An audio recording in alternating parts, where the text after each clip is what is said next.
Voluntarist Academy is an educational platform dedicated to the principles of non-aggression, self-ownership, and the ethical philosophy of voluntarism.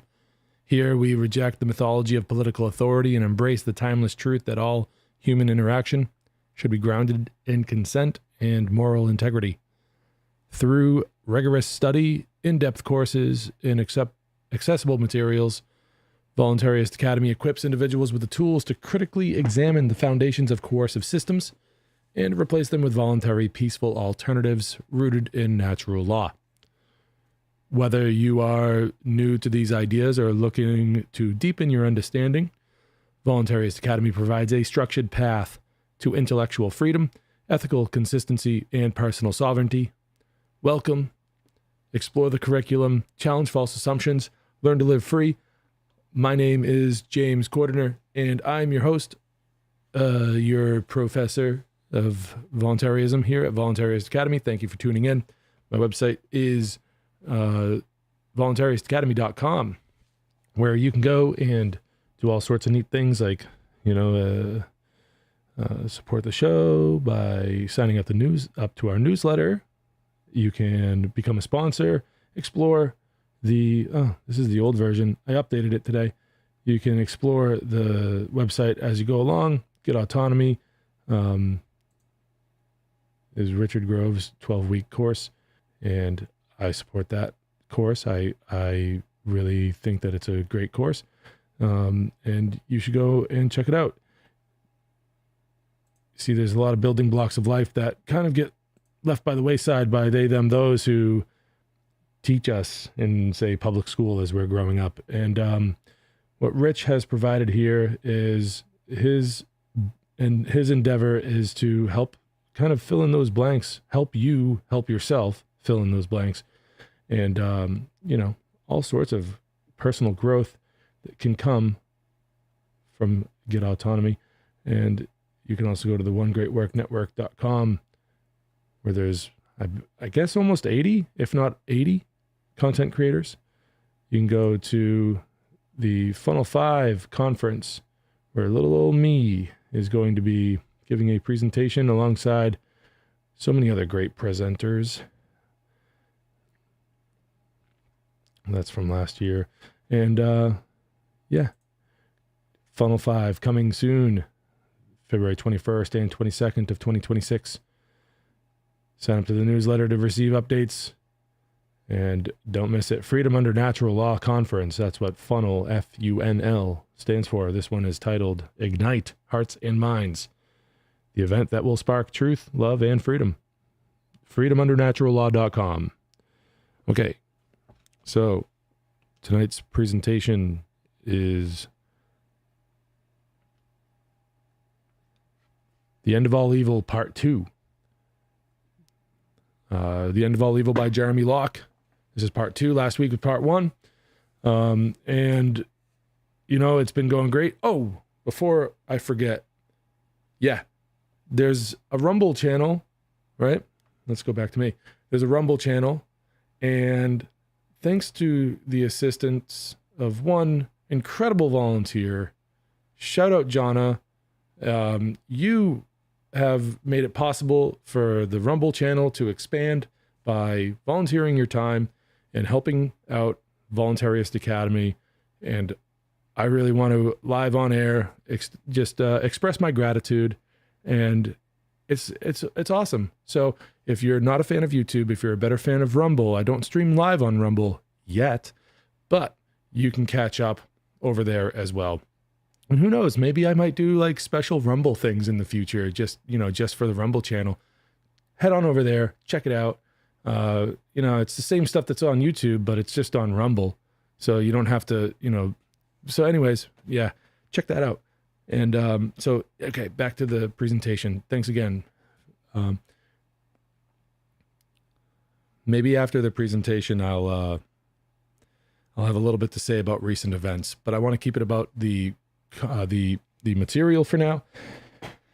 And just to let you guys in on a little bit of the future of this project. I'm going to be making sure that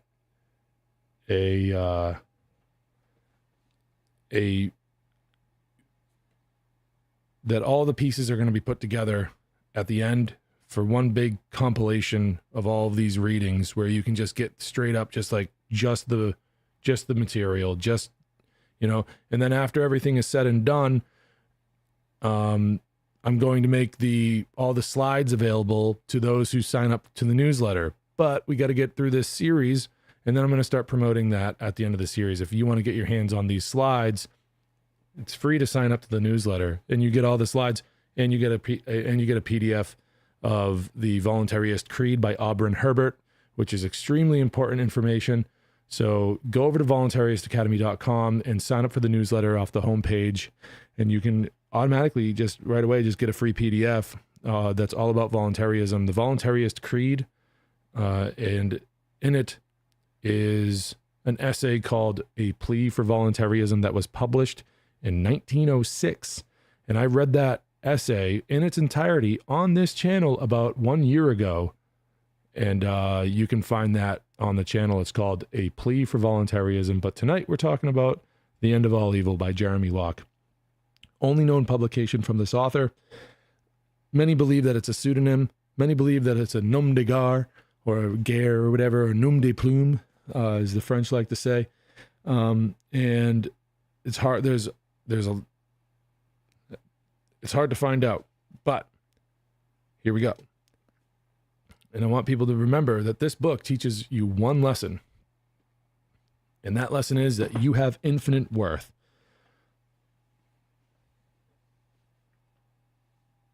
Tonight we're reading chapter 4. Chapter 4, Culture. Cultures are created to protect power structures. Culture is the enforcer of authority. Culture distorts principles in order to defend the authority of evil. Culture must convince you that it is not wrong when law subjugates your worth and destroys your freedom. Culture convinces people of this by perverting the concept of morality. Morality is liberty. Immorality is evil. The exercise in defense of freedoms are moral. The destruction of freedom is immoral. This is the pure truth of morality. Prudence is the proper application of principle. Imprudence is foolishness. Prudence is not morality. It is not immoral to kick a heavy stone with your bare foot, but it would probably be foolish. Prudence is a question of applying the principles and wisdom you have gathered in your life to achieve the goals you have for yourself. This is made possible by liberty. Without liberty, prudence is meaningless. Morality must come before prudence. The great lie of culture is that authority is not bound by morality, and that authority can enforce its own prudence upon you. The great lie of culture is that you are worth less than law. Cultures teach that intentions of prudence can be enforced by law. In this fashion, they gain excuse to control the lives of people. In order for people to learn, grow, and find happiness, people must be free to test their understanding of principles. With freedom, they can do this by a process of faith, trial, and error. In this fashion, children grow from immaturity to maturity. In this fashion, human beings gain wisdom. Cultures are agents of evil. The objective of evil is the damnation of your ability to grow strong in wisdom. The objective of evil is the destruction of your worth. In order to gain control over you, culture spreads the lie that authority is not bound by morality. Culture teaches that authority can destroy freedom at will, and claims prudence as the reason you should willingly submit. In the name of defending you, culture claims that the destruction of freedom is morality. Cultures pretend that evil is good and that good is evil. Prudence can be found all around you. It is found in the choices you make every day. Even when a mistake is made, you learn prudence. Prudence cannot be enforced. To enforce prudence is law. Law is lie. Without the freedom to choose, you cannot learn prudence. You cannot be happy. Morality can be found all around you. Wherever you find it, you will find joy. Wherever you find immorality, you will find misery. Culture enforces authority by destroying freedom with law. This is immorality.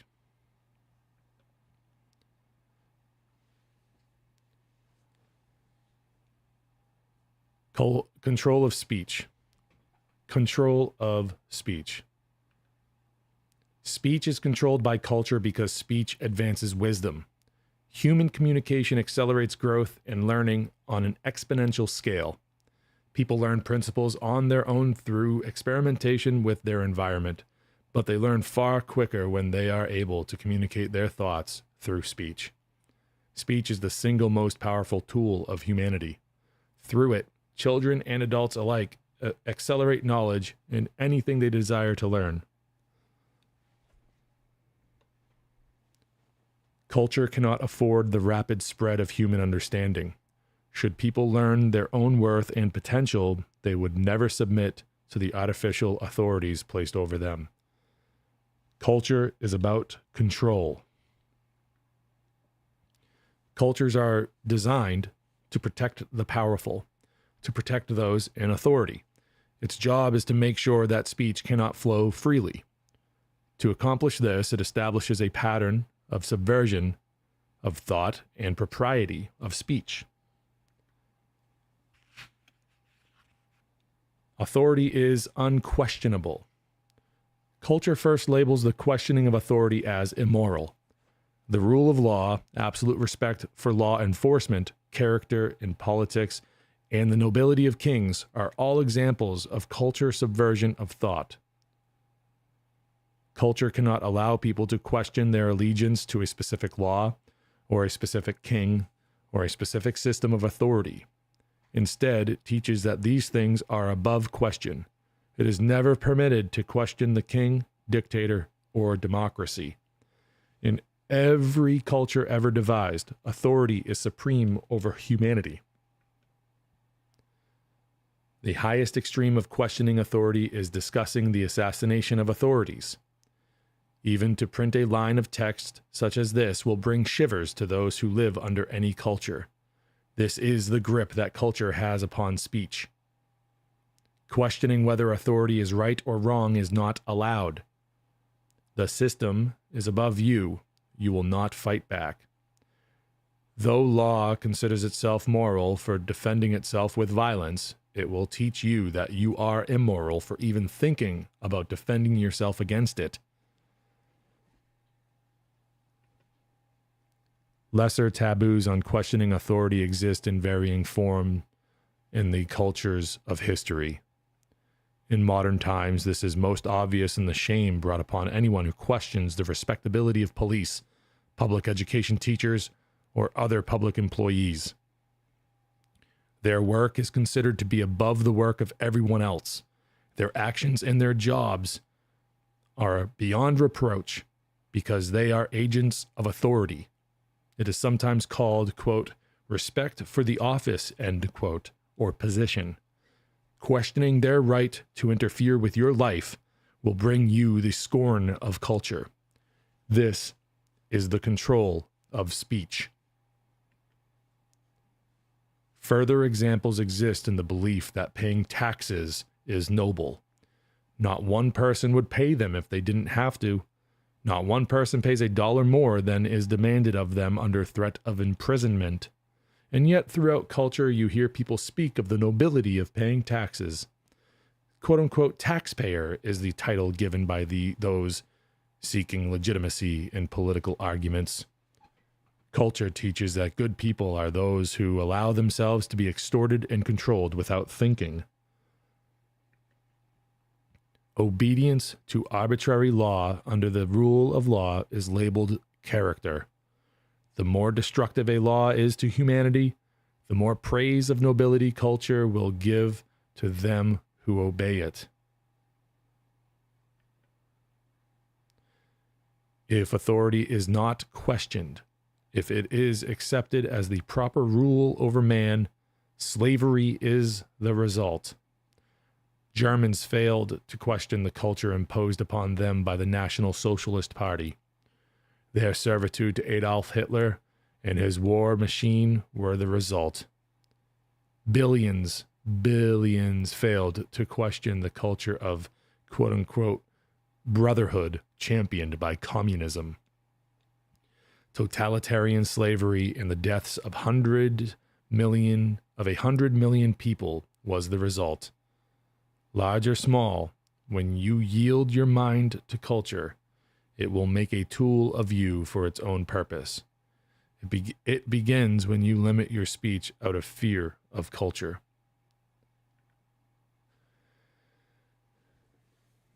The diversion of propriety.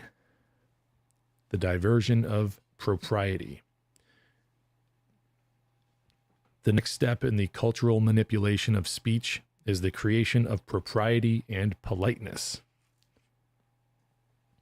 These define the artificial enemies of society that culture would have you focus on instead of authority. They are designed arbitrarily to divert attention from the evil of authority. What would the world be like if you were free to open your mouth? The minds of people are tethered under ideas called cultural propriety, political correctness, and politeness. Political correctness is engineered slavery. It focuses attention on controlling the speech of people in such a way that they believe the enemy of people is impoliteness. They are taught to believe that they are naturally racist, sexist, and bigots. Only when culture keeps a tight control on speech are people safe from their own demons. Culture teaches the limited value of people. Coarseness of language is the shameful speaking of words or concepts outside the propriety of culture. While there is nothing evil in a word, and languages are reinvented and molded every day, culture would have us believe that the words we use are where evil lives, instead of the crushing of the human spirit employed by authority. A curse is a wish of harm upon a person. Swearing is an oath of action, yet both of these things have been perverted so as to teach you that speech is what is evil, and not the destruction of freedom that evil people employ. Every time you find an element of speech that is culturally unacceptable to speak, you will find a scapegoat. The specific instance is irrelevant. Culture always creates propriety to hide tyranny. In the beginning of the National Socialist movement of Germany, culture was engineered to make defending a Jew unseemly. It likewise made it impolite to challenge those who condemned Jews. This pattern is found in every culture ever created. Nazi culture was not after the control of the Jews. It was after the control of the Germans. Choice. In order to free yourself from the slavery of speech control, you must understand the principle of personal offense. If you are offended by a word or a sentence, then you have chosen anger and hurt for yourself. Culture would have you believe that it has been forced upon you, but this is not true. Culture would have you believe that evil is found in the discussion of ideas, or the passing of intentional or unintentional insults.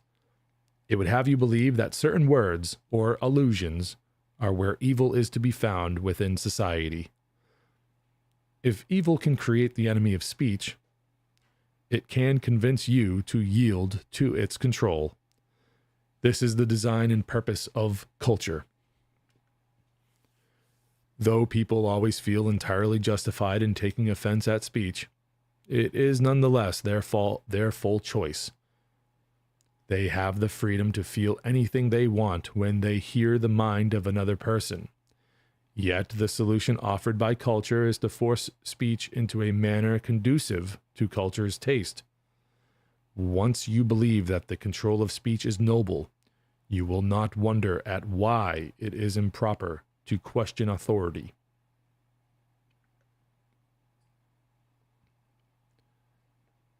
Crushing the human spirit. While arbitrary culture is found amongst adults everywhere on earth, it is most easily viewed amongst children. Culture creates ideas of style compulsion, body image compulsion, and action compulsion. To prefer pink over blue is a personal preference. To wear blue because you fear wearing pink is the destruction brought by arbitrary culture. Cultures limit the choices available to people by creating arbitrary rules for your life and enforcing them with peer pressure. Crushing the spirit of people allows culture to gain their obedience.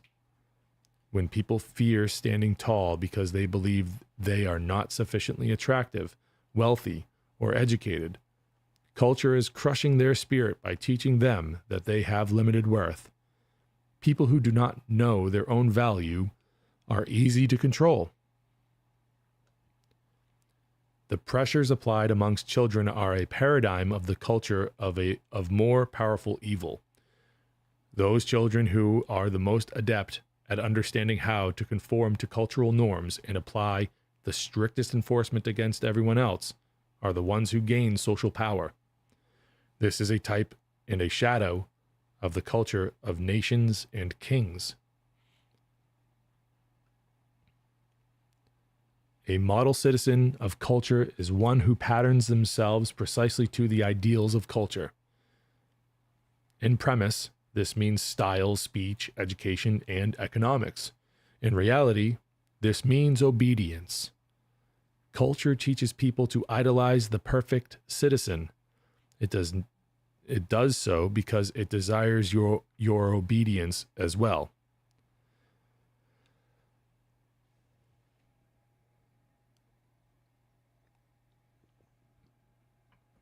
These people are rewarded by society for being easily molded by culture. The powers of authority and compulsion in all walks of life will always reward the model citizens with tokens of nobility and will always punish those who fail to meet the standards of servitude with humiliation and ridicule. Such is the creation of a culture. Such is the making of slaves. This breakdown of the human spirit eventually forces everyone to conform. Very few will even think of fighting the power structure. Almost everyone accepts authority.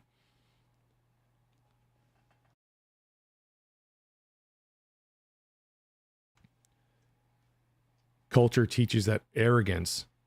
Oh, well, hold on. Let's talk about arrogance versus conceit. Culture teaches that arrogance is an unwarranted valuation of self.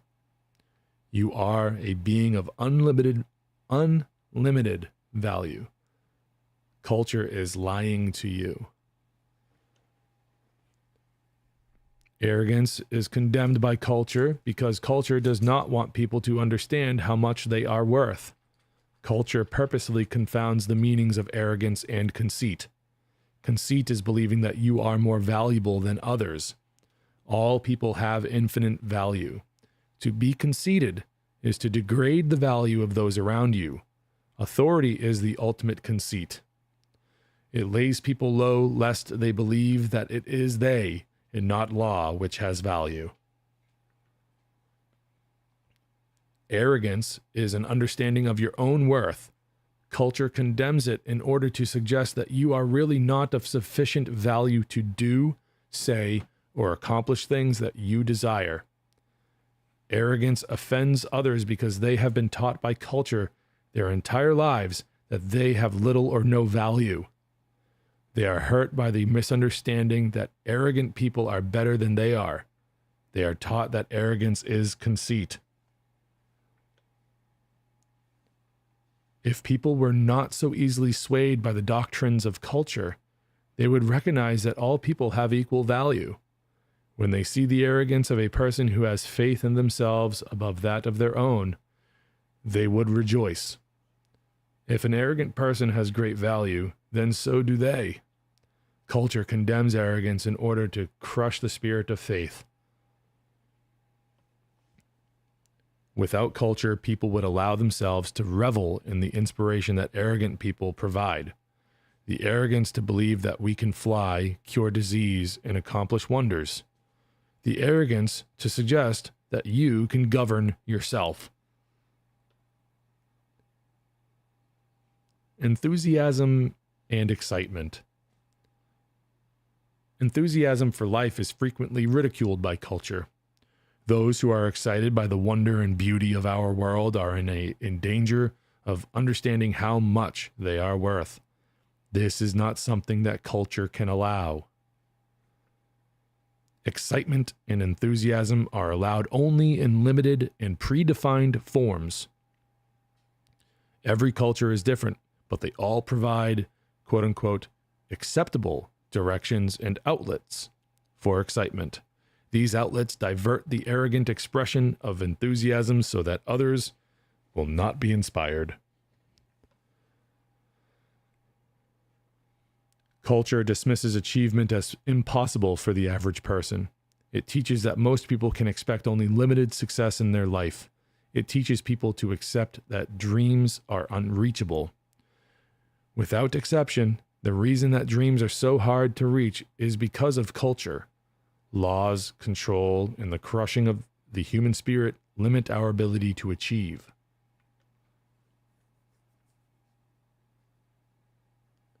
Only human. Culture has many variations of the phrase, only human, in every language. The phrase implies the ultimately limited value of people. The phrase is a lie. People have an unlimited capacity for intelligence. Things in the realm of the supernatural in ancient times are commonplace today. Principles that are amazingly complex become simple to intelligent beings as they are understood. With freedom, the more you grow in learning, the more wisdom opens your mind to the purity of our reality. Cultures frequently teach that intelligence is hereditary. In conjunction with the notion that the powerful are more intelligent, this teaching is designed to imply that those in authority rightfully belong there. It is designed to teach that the intelligence of people is limited by the physical construction of their brains. Those not in authority are obviously not qualified to rule themselves.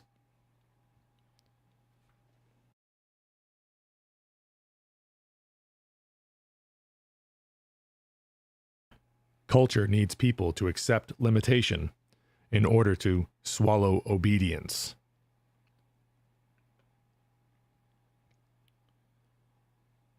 Glorification of historic evils. Contemporary culture has a tendency to romanticize the evils of history. Genocidal warlords such as Alexander are given the title Great, quote-unquote, Alexander the Great. Royal masters are bestowed with the honor of having been, quote-unquote, a good king. Communism's slavery is venerated under the pretense that Joseph Stalin was the reason the system failed. The murders of law enforcement are painted white under the banner of defending the rule of law. Bloodbaths are idealized in the loyalty of armies. Culture would have us ignore the nature of history. It would have us believe that they are the fantasies and stories instead of the struggles of humanity against evil. Billions have lost their lives struggling against tyranny. The lesson of history is not the honor of slaves, or the good of a system, or the nobility of a king. It is the nature of evil that we must learn. Do not let culture cloud your knowledge of history by glorifying tyranny. This clouding of tyranny is found in every culture on earth today. It obscures the same tyranny found in the past. Those who facilitated tyranny served as the enablers of authority. Quote unquote, I am just doing my job. Culture will not question what the job was. Culture will not allow you to believe that people have any responsibility to disobey the evil of authority. Nazis, communists, the warlords alike. Culture teaches us that the average butcher of history was just doing his job. ICE agents, state police,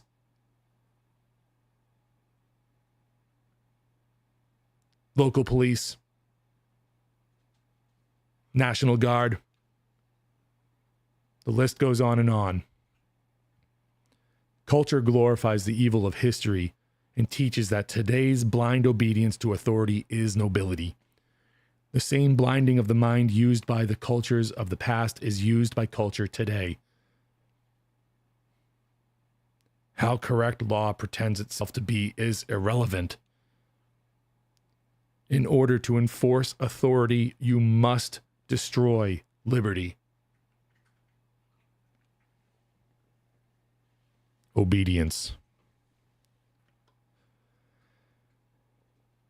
Obedience to authority is the only objective of culture. It has 1,000 facets and 1,000,000 lies, but its design is always obedience. Chivalry was the code of honor created by royalty in the Middle Ages. This honor consisted of blind adoration of knights and noblemen. Peasants and serfs were taught that those who ruled over them and enforced the law of the king were always respectable and moral. The objective was the obedience of human beings to authority. The teaching of chivalry was that the knights of law enforcement had more value than everyone else. Patriotism is the code of honor created by nations in modern times. This honor consists of total allegiance to whomever controls the nation at the moment. Patriotism offers no choice. You cannot choose which nation to support. You are a slave by birth. You cannot refuse obedience. All law has total claim to you. Patriotism teaches that the nation is glorious and strong, and that people have value only inasmuch as they bow to it. The rule of law is the code of honor created by democracy. It teaches that honor is found in obedience to the law. This code teaches that you cannot examine what the law says, or who wrote it, or why. The rule of law demands total obedience. Law is a weapon, and obedience is its design. The rule of law equates criminality with morality. The rule of law teaches that law has more value than people. All cultures call disobedience treason and scare people with ideas of treachery against what is right and proper. Treason is the premise that it is wrong to disobey the interests of authority. The truth is that it is wrong to compel others to action against their will. Since authority is always a creature of force, the claims of law are immoral and irrelevant. There is no such thing as treason. Slaves as enforcers. Those who are under the limitation of culture will enforce culture's doctrine upon others. Culture teaches that morality is found in obedience, and so those who believe that authority is rightfully exercised over people will demand that their friends and neighbors behave according to culture's will. This is the treachery of culture. It convinces people that slavery is morality. It desires only obedience, and people return it in droves. It convinces people that the destruction of freedom is morality. It pretends that evil is good and that good is evil. All who speak against authority in the defense of freedom are condemned. At its strongest form, Culture is able to convince its people to become soldiers and murder, plunder, and conquer new peoples. It has happened in every empire. It has happened in every kingdom and nation, from Nazi warlords to barbarian hordes, and from lynch mobs to law enforcement. Authority is expanded and retained by violence. Those who participate in furthering the goals of evil are given the titles of bravery, quote unquote bravery, and quote unquote honor by culture. Symbols of authority.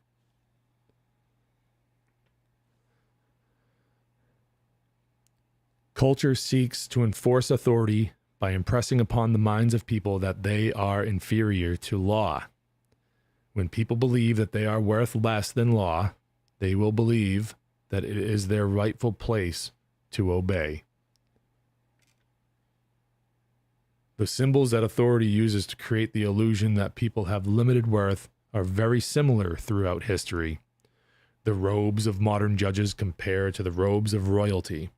The wigs of late European politics compared to the crowns of royalty. The uniforms of law enforcement and the armor of knights. Captain, general, senator, magistrate, sheriff, prince, lord. Titles, clothing, and badges have been used in every culture in history to create the illusion of authority.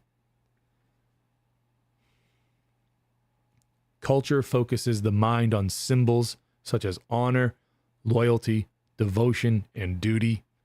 Such symbols are not new. It is easy for most people to recognize the foolishness of loyalty to king, dictator, or communism. However, people still fall to modern symbols such as law, democracy, and patriotism. If the objective of a symbol is obedience, it is evil. Police officers carrying badges to show that they are duly authorized enforcers of the law. They enforce the law upon you, but you did not authorize them. This is the illusion of authority. Culture hides the tyranny behind the trappings of meaningless symbolism. It would have you believe that law is authorized to reign over you however it pleases. It hides the fact that only you can give that permission. Instead, it presumes permission by birthright or by the geometry of the geometry of your location relative to its borders. It is an illusion. Should law truly be the authorized agent of defense or production, it would have to receive the permission of every single person it claims to represent. It would have to allow every person to extricate themselves from the authority if law failed to meet its obligation. Law never seeks permission and never will. It does not represent you. It represents evil, money, and greed. Money is good. Culture has invented the lies of money's evil so that authority can more easily lay claim to it. Authority can take your ambition for improving your life by demonizing your labors. Culture teaches people that desiring greater comforts is selfish and greedy. It teaches that money is a mysterious evil. The more money is condemned, the easier it is to steal from you. Greed does not exist amongst free people. Greed is not the love of money. The love of money is only the love of a better life. Greed is the theft of money, and it exists only among tyrants. There is no end to the amount of improvement you can have in your life. There is no limit to humanity's ability to cure disease, to end hunger, and to enjoy life. Culture would have you believe that you are limited. Culture teaches that you are not worthy of achieving your dreams. There is no greed in desiring more. There is only greed in stealing the labors of another. Theft is evil. It is the nature of authority to steal. Only tyrants possess greed. When culture teaches that working for money is greed, it also teaches that labor without money is noble. Laboring by rule of law for the collective, quote unquote, we is taught as the proper form of an ambition. If you cannot choose to give or to keep, then you are not we. You are a slave. Law is a weapon. Authority establishes itself as the only means of defense. Because of this, people have no recourse against the law. Law is designed to enslave all who obey it. There are many people who are able to use the law to extort. Lawyers and thieves regularly band together in democracies to loot the valuables of people. It is commonplace to fear behaviors in speech because they will be used as a pretense for extortion. The idea of law that licenses extortion is liability. This idea teaches that one man is responsible for the failures of another. It is commonly accepted as a noble principle of justice. It is not justice, it is a lie. Liability is not a principle. Principles need no enforcement.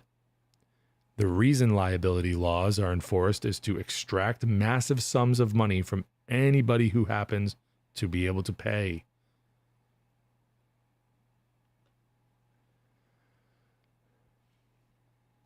Liability teaches that you have a responsibility under law to prevent the failures of others, if you have more money than they do.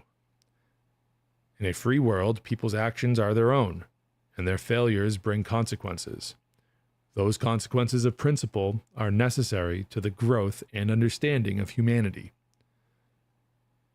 Law twists the consequences and assigns liability by fiat. Law confounds our understanding of true principles with obfuscation. This is done to enslave and extort. Culture teaches the worthiness of the common good employed by force. It teaches that it is acceptable to issue law to advance a collective ideal.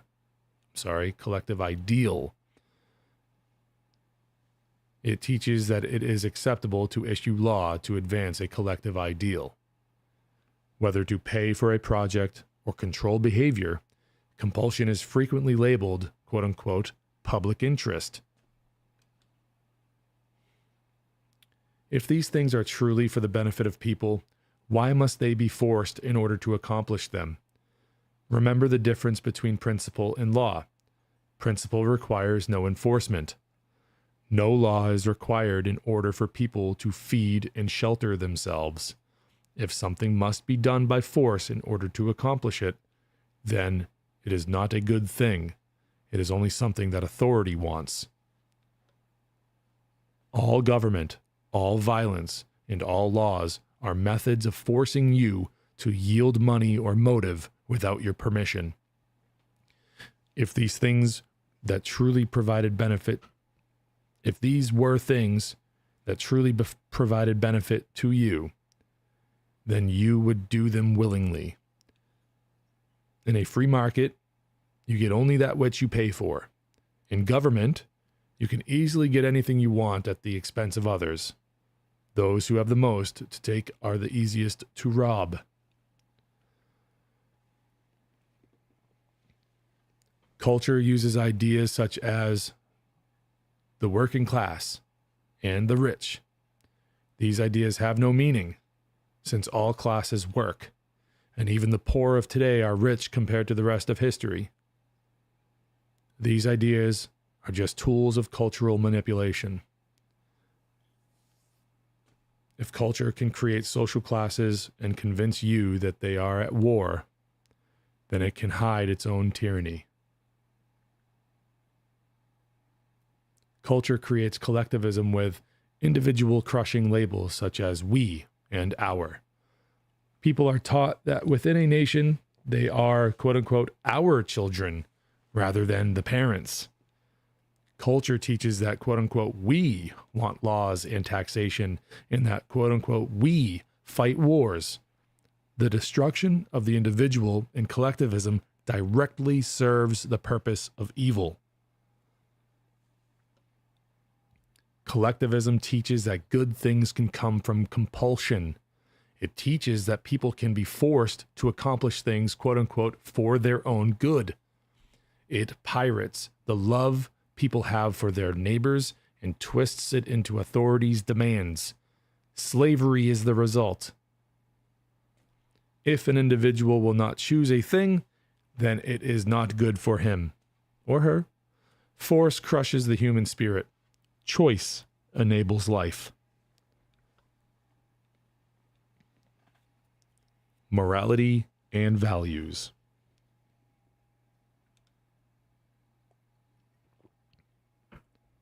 Evil is not found in the stupidity of man.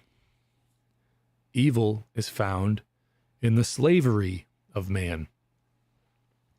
Law impersonates morality. Culture teaches that the ultimate infallibility of law in order to compel obedience. Even when law is wrong, culture teaches that the moral thing to do is to obey. Law presumes to enforce prudence on people by calling it morality. This is the ultimate deceit. Morality is freedom. Law destroys freedom and calls it morality.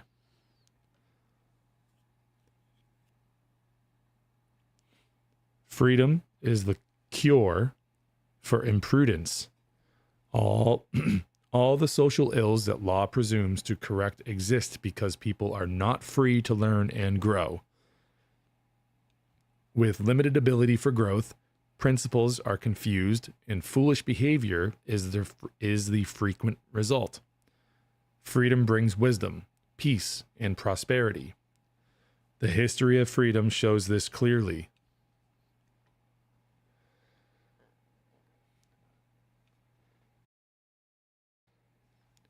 Force and compulsion destroy the value of human beings and dissolve the will of their spirit. Evil steals the sovereignty you have over your own life. Nothing righteous can come from the destruction of freedom. Culture teaches that only quote-unquote nuts and quote-unquote crazies challenge authority. Law is the holiest and most sacred emblem of culture. Insanity is not an inability to perceive reality. It is a willing rejection of reality in favor of the artificial constructs of tyranny. Law threatens violence upon all who refuse to obey it. When you choose to act upon an artificial view of reality, you are insane.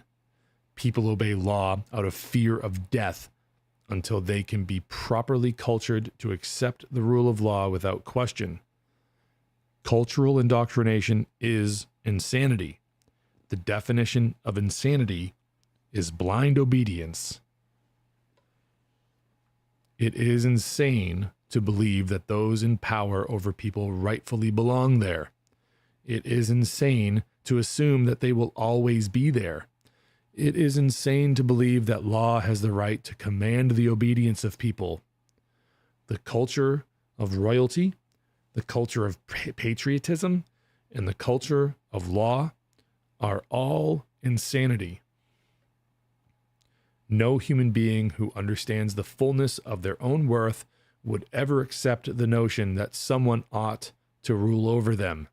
It is the function of culture to blind the eyes of people to their own worth and to deafen their ears to any speech that may teach them.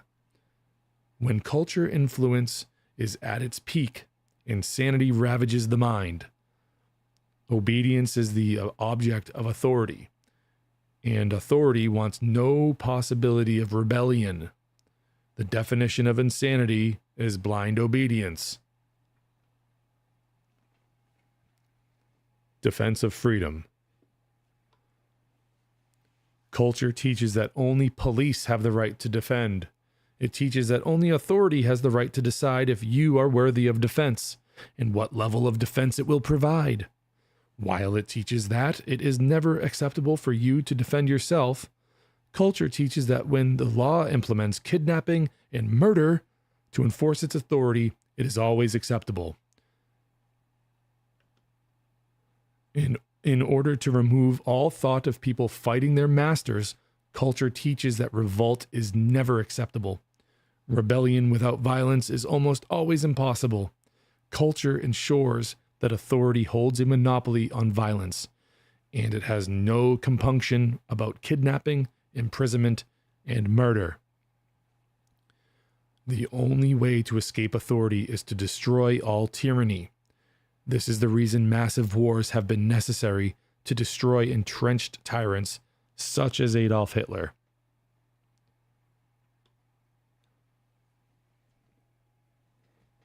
Culture controls speech to stop authority from being questioned. It creates ideas of propriety to hide its own tyranny. The only remaining element is to make sure that if someone does discover their own worth, that they cannot extricate authority from their lives. This is done by making the defense of freedom immoral. The price of freedom is blood. The reason for this is simple. Evil does not care if you live or die. It will kill you before it yields control over your life to you. Hundreds of millions have died in history's wars, proving this principle. Every instance of a thug maiming, raping, or killing an innocent person proves this principle. While the vast majority of people are not evil, there are powerful tyrants who will never yield. They are men and women who will scorch the earth in order to gain or maintain authority. The only way to end tyranny is to destroy every tyrant. The more that tyrants are allowed to work the devices of culture upon people, the harder tyranny is to extricate, and the more lives it will cost to do so. This is the reason that culture teaches that the only proper way for you to defend yourself against law is to obey the law. The teaching preserves tyranny.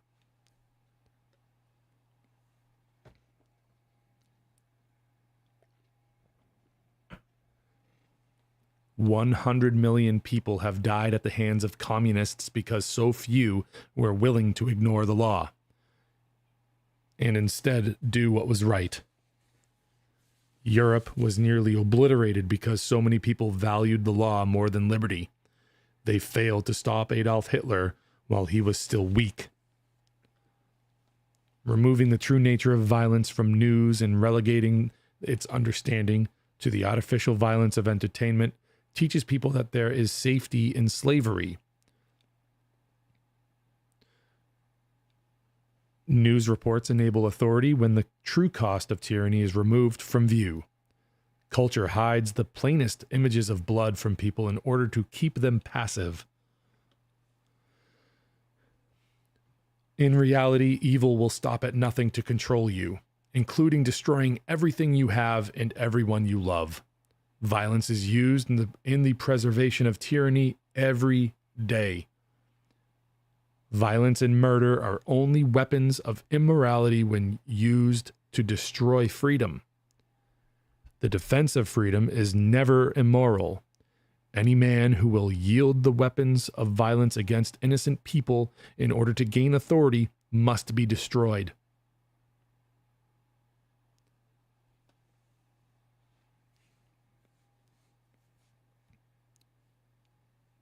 This book teaches you one lesson. You have infinite worth.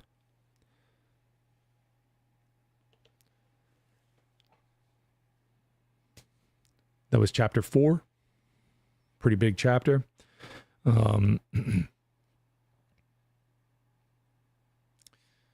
Really kind of didn't plan on having it be so relevant to what's happening today. I mean, this is the second reading of this book in 3 weeks. And the first reading came just a couple days after Renee Nicole Good was shot to death, murdered in Minneapolis. And just today, another another person, a 37-year-old man, was shot to death, murdered by these people. Hardly even really want to call them people. They're disgusting, order-following pigs who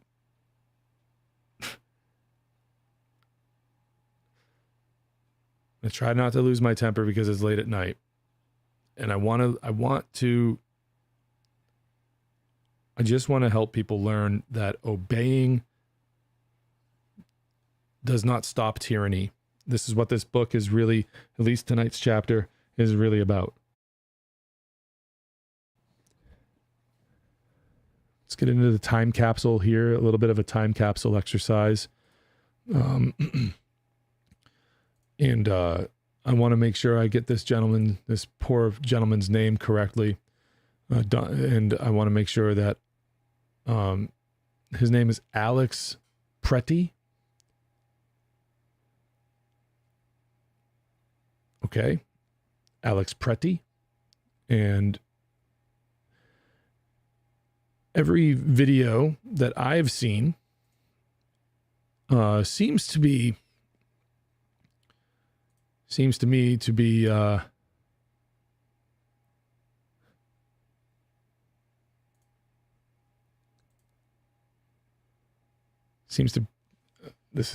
I'm not being entertaining enough for this because it's just such it's a hard topic for me to just like kind of riff off of, because it makes me really angry. The police are a gang, so yeah, they're a gang. If you're wearing a badge, you're in a gang, and this gang is extremely violent. And like we've been reading about tonight, yeah, it's a culture of,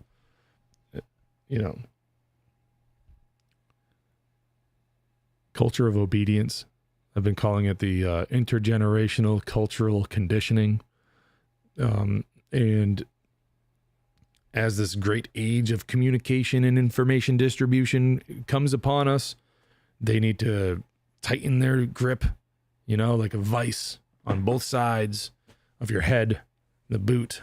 One side's the ground, the other side of your head is a boot. And they need to stomp down harder and harder and harder and make you more and more afraid of what might happen if you say no. And, I'm not going to sit here and tell anybody what to do. We all have lives to live and choices to make. And I just want everybody to, I want everybody to be free. I just want people to be free, but this is not how you do it. These order following thugs, these gang members of order followers, they're immoral pieces of crap, and their authority is only an illusion. And the more and more people see this murder for what it is, it's an execution, it's a murder, whatever you want to call it. I don't mean to hyperbolize things here, but it really is something just truly disgusting to see one person do to another. It's not humanity. There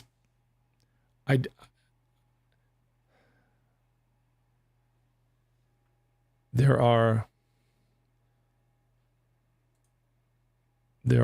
approximately 6 or 7 ICE agents on one guy, and the videos show clearly that he's helping. These ICE agents are like pushing over women, and this Alex Pretty fella seems to only be trying to help those women back up to their feet. They pepper spray him, and he puts his hand out like, come on, man, like stop. He might have even put his hands on an ICE officer. That's no reason to tackle anybody. These guys are power drunk, and they have their fingers on their triggers, and they're willing to murder people. My question is, and I'm not trying to tell anybody what to do, but it's just a question I'm asking for a friend. Okay, how long until the bullets start flying in the other direction? Is it another day? Is it another week? How many more just innocent people are going to be murdered by these people, by these ICE officers or law enforcement agents, whatever? in this instance before, in this type of setting, before the bullets start flying in the other direction. Because it's a form of self-defense when this level of tyranny is upon peace-loving, innocent people. We're not talking about, we're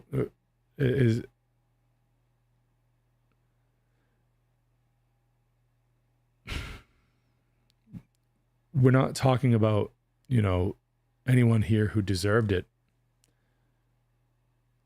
Things are escalating out in Minneapolis. Their structure of authority is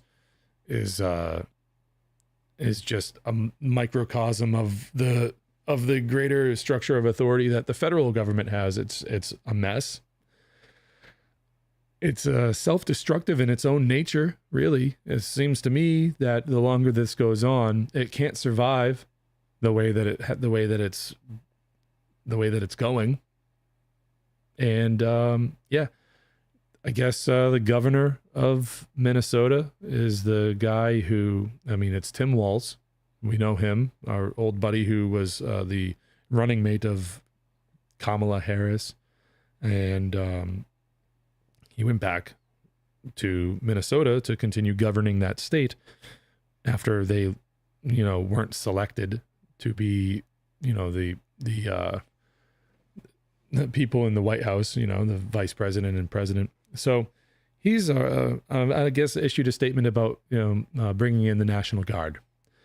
I don't know to what capacity or what they're really going to be doing, but it seems to me that this is just an escalation. And pretty soon this is going to lead to an excuse for the federal government. And I'm not saying people shouldn't be protesting. I'm not saying that people shouldn't be in the streets. I'm not saying that at all. I'm not saying that people should obey. I'm not saying that people should just worry about themselves and their own lives and be safe in their houses and let these jackbooted thugs do whatever the fuck they please on the streets of their city. I'm not saying that at all. I'm not saying that they should allow people to go, these law enforcement officers, these fucking assholes, to enter homes without warrants, then to violate people's constitutional rights, to violate the Constitution. Whether you agree with the Constitution or not, it at least is a document that is supposed to have limited the reach of government in this country over the people that live here. I don't think the Constitution has done. I'm with Lysander Spooner over here. I'm with my boy Lysander over here. Okay, the Constitution hasn't done jack shit to limit the government's power. It hasn't done a fucking thing. In fact, it's probably, like he says, it's either been powerless to stop it or it's enabled them to do so, to do these things. Bottom line. And so, yeah, I'm not telling people to behave and just obey and get out of the way and let them do their jobs. What I'm saying is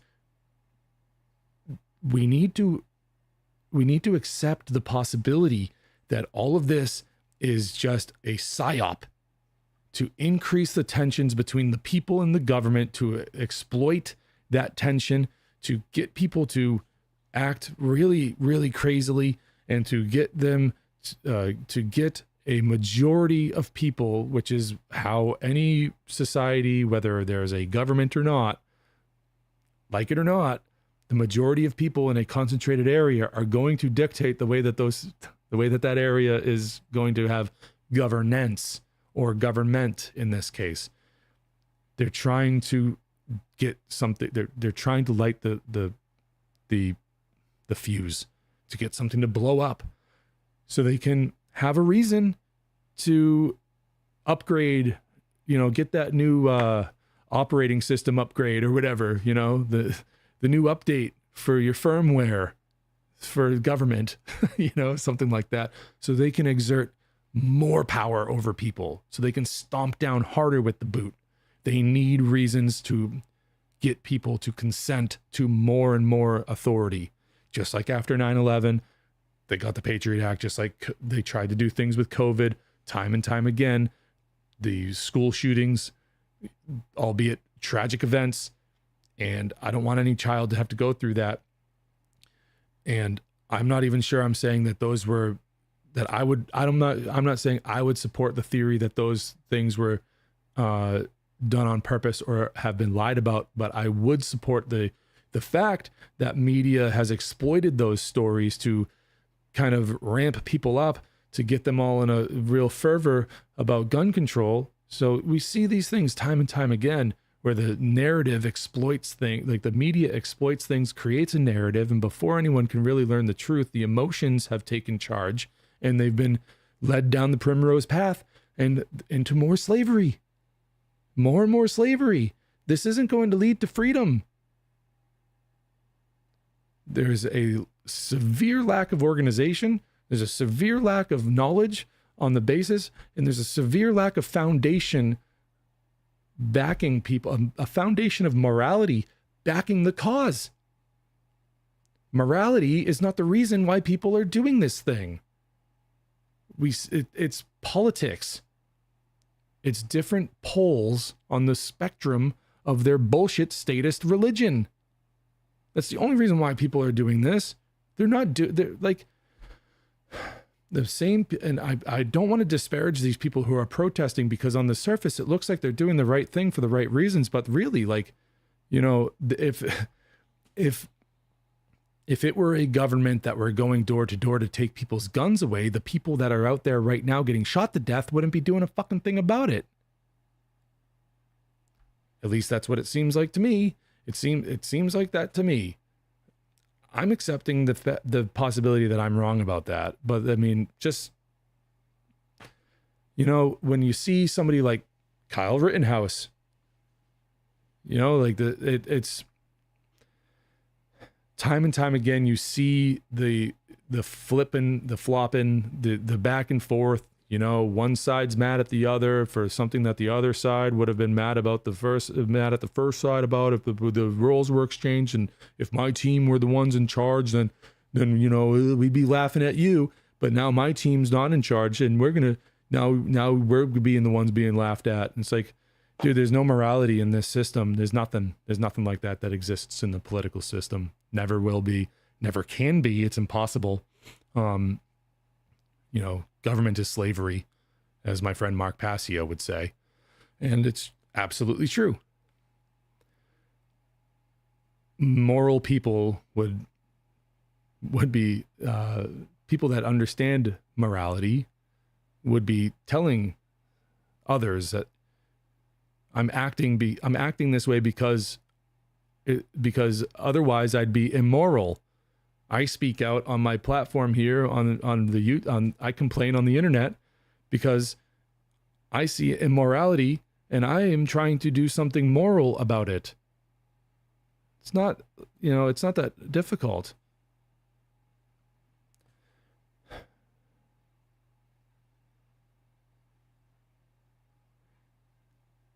They never claim morality when they're going and they're doing what they're doing on the streets. I mean, the agents, the law enforcement agents, the federal government, they never claim morality.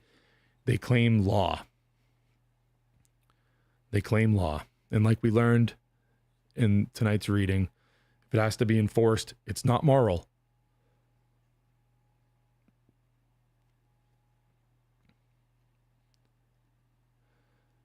And I am so, like, I do not want to see the violence. I don't want to see it. I personally would much rather try to get these order followers to just quit their jobs. Quit your cult of violence. Quit.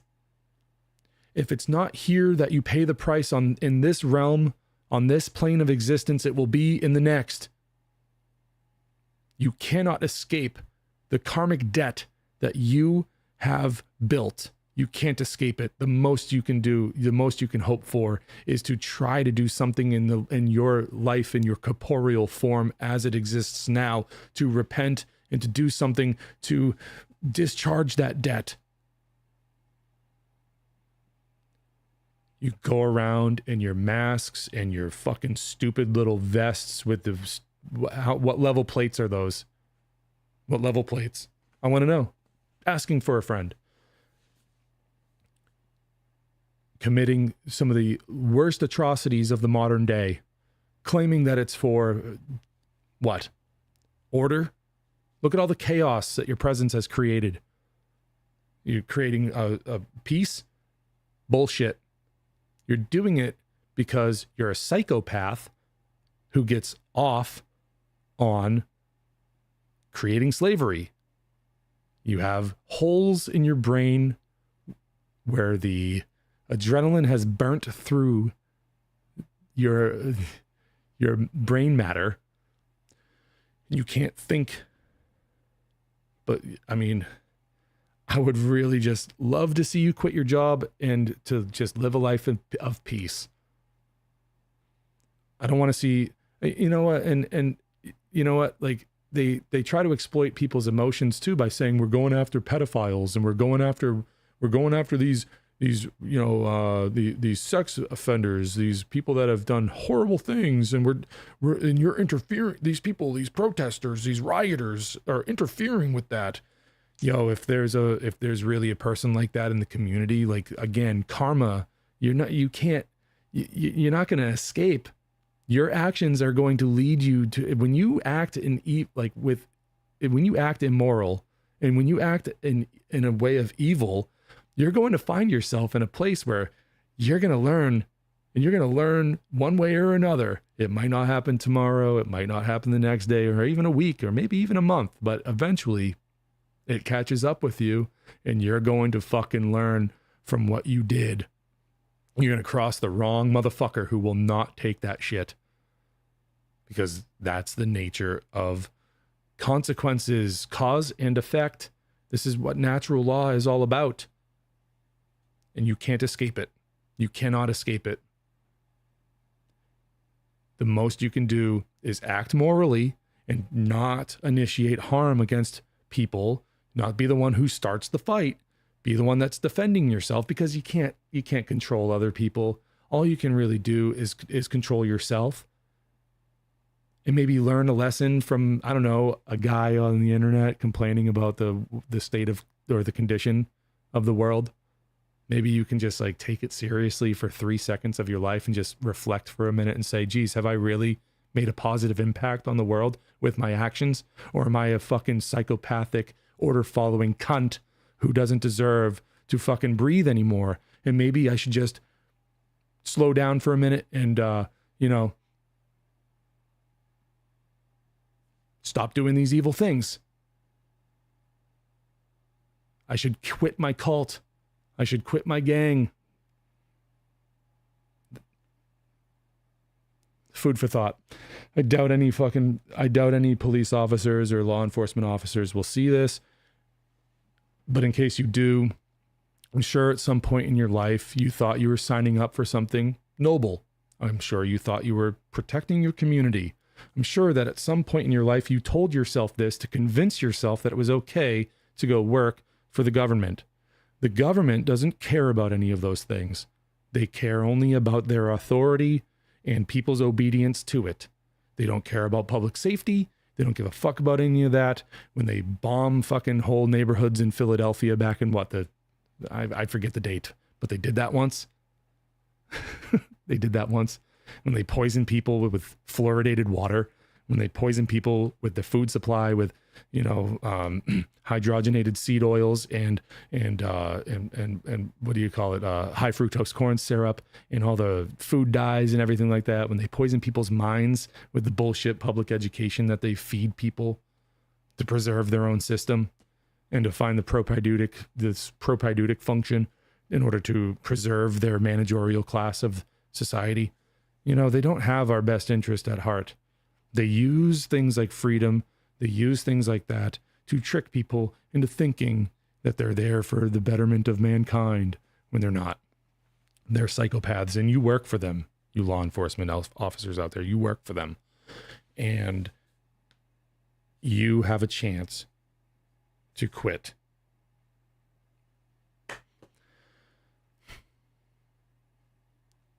You have a chance to quit. And by the way, public defense is needed, but the government shouldn't have a monopoly on it. They should not have a monopoly on it. It should be brought back to a market where people can decide who they want to be in charge of their own communities in a way of public defense. And that's a pretty crude idea. It's a pretty rough around the edges type of idea, but at least it's one that creates a real accountability for the people that are claiming to be noble and good and want the protection of their communities. So it's a fucking crazy idea. I know. Why would we ever want to hold these people accountable for their actions? It's nuts. And then it's like, and then they go and investigate themselves. Like, oh, would you go and ask McDonald's if their food is safe? Of course, like, hey, we got back and our burgers are completely okay to eat, So yeah, I mean, yeah, I'm really just tired of seeing it, and I want it to stop. I don't want people to see the top of this pyramid and think the wrong thing. I want to show you the rest of the shirt, and down below is all the order following jack-offs at the bottom of the pyramid. And if you really understand the symbolism there, my hat's off to you. I'm going to leave it on my head, but figuratively, it's off. If you really understand the symbolism of this pyramid, the order followers are on the bottom for a reason, because even the people you serve as an order follower, they fucking hate you. Your master hates you. They think you're a fucking joke. They think you're a joke worse than the public thinks you're a joke.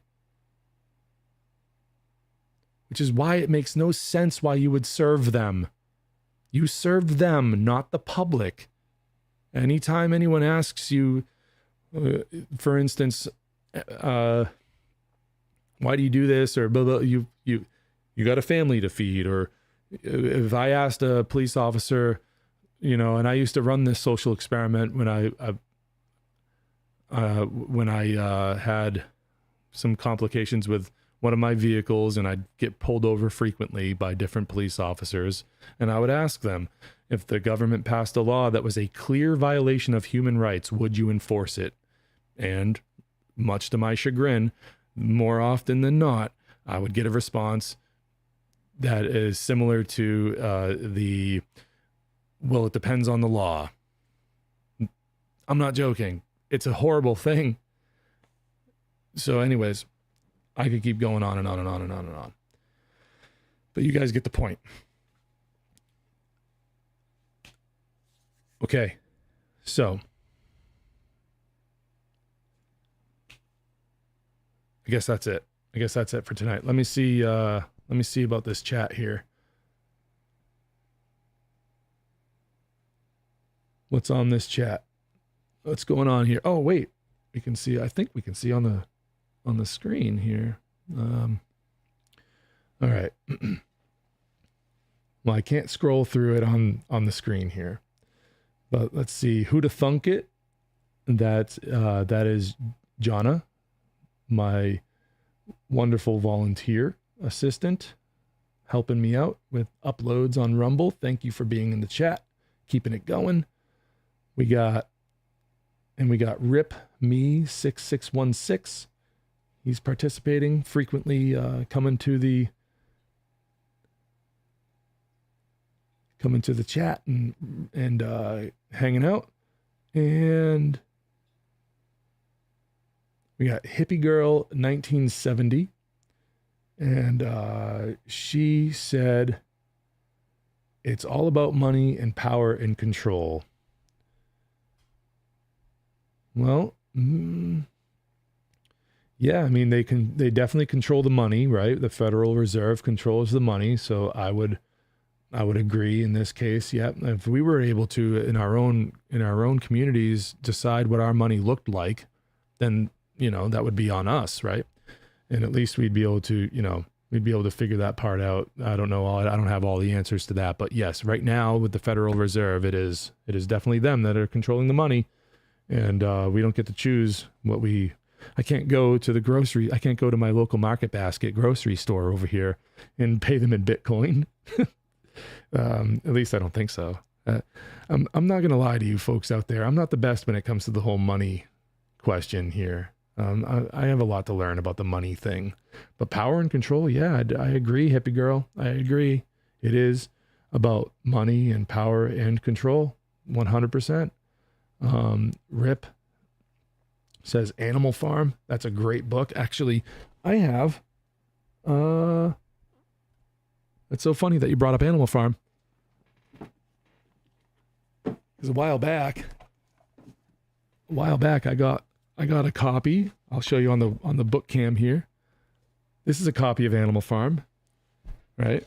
And obviously, like, I don't know if you can tell. I don't know if you can tell how old this is.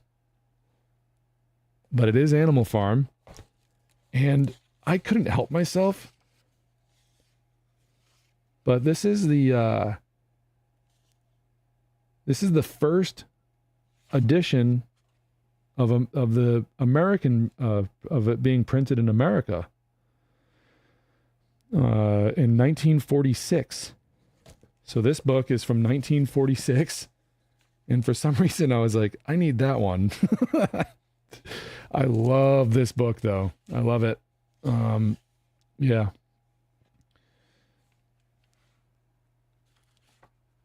Yep. It's some of this old paper really holds up. I wonder if it's because of the wood pulp that it was made from. You know, in old houses, old houses last longer. The construction is better, not only because of the quality and the craftsmanship, but the materials are better too, because the wood was more dense. There's like farms and stuff like that just for trees that get cut down to make lumber. And like my house that I have now was built in 1852. And if you look at some of the wood, like down in the basement, some of the wood beams that are still there from the original build, and you say, like, I had to, cut a notch out of, don't worry about it, it wasn't load bearing or anything like that, but I had to create support and everything, blah, blah, blah, blah. And you can see the rings and they're so close together, and like, it's just like creates strong wood. But then you can see in new construction, like if you go to like a Home Depot or something like that and you look at the new lumber, sometimes you come across these like 2x4s or 6x4s or whatever, not 6x4s, but like 2x6s or whatever. And the rings are so far apart. I don't know if that has anything to do with how they would make paper, but it's an interesting tidbit of information for all you people out there that just like random things. Yeah, new wood is kind of flimsy compared to the old stuff, at least for houses.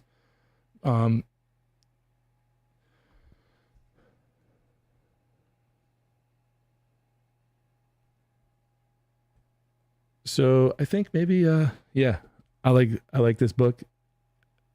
I'm bragging that I have it. Yeah, George Orwell, pretty prophetic stuff. Maybe he just saw patterns. Maybe he was really good pattern recognition type of fella. But yeah, but this is printed and bound in the USA by Kingsport Press Incorporated in Kingsport, Tennessee in 1946. I think. Or maybe that's just the copyright from the original.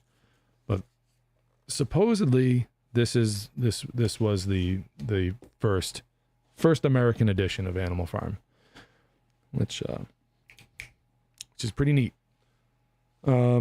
So next week there might be an interview. I might do part 3 of End of All Evil by Jeremy Locke, or there might be an interview. It's up in the air at this moment.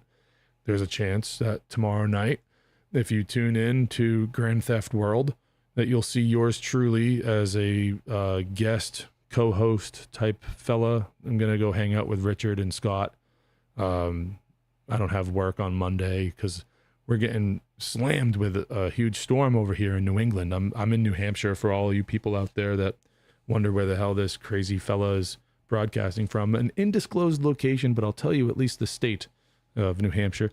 And we're going to get like close to 2 feet of snow in the next 48 hours. And so hopefully, if everything holds out, I'll be able to go and hang out with Richard and Scott on the live stream at Grand Theft World tomorrow night. And you can catch that at grandtheftworld.com. And I think the best place to watch the live stream would probably be their Rumble channel. And yeah, that's pretty cool. Anyways, guys, that's it. Go to voluntaristacademy.com, check it out, newsletter, blah, become a sponsor. It's really cheap, like $3 a month. You can help support what's going on here at the show, at Three Paths Studio. That's what I call this little space in my house here. I call it Three Paths Studio. It's a little tribute to the Trivium. And yeah, I'd like to tell people about that while it's on my mind. Yeah, just, stay vigilant out there, people, and think for yourself. To quote Timothy Leary, who I don't care about the whole rap, I like the message, maybe not the man, but I like the message. To think for yourself is to question authority. To think for yourself, you must question authority. And